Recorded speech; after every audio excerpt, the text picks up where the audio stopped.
Recipe হলো plane সাদা ভাত, আলু ভাজা, পেঁয়াজ আর শুকনো লঙ্কা দিয়ে আলু ভাজা। ভাজা আগে থাকতে আমি নুন আর হলুদ মাখিয়ে রেখেছি পটলগুলো যাতে নরম হয়ে যায়। চলো, তেল গরম তো হয়ে গেছে, পটলটা তুলে দিলাম।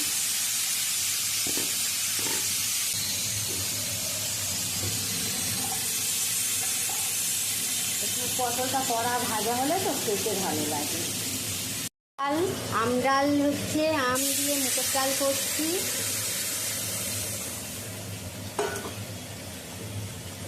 ভীষণ গরম পড়েছে, বুঝতে পারছো তো।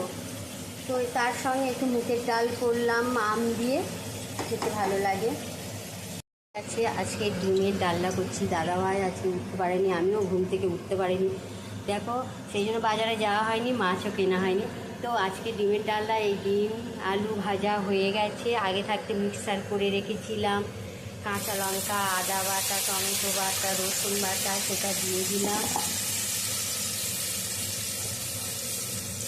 নুন দিলাম স্বাদ মতন, হলুদ গুঁড়ো,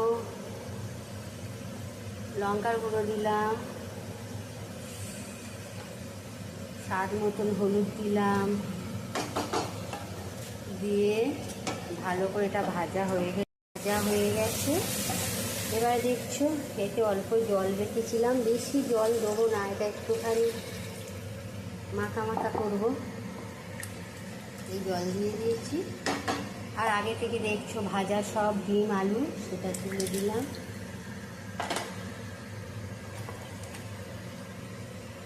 আজকের আমার বুধবারের রেসিপি ডিমের ডালনা হয়ে গেছে, একটু গরম মশলা দিয়ে দিলাম, ব্যাস কমপ্লিট হয়ে গেছে।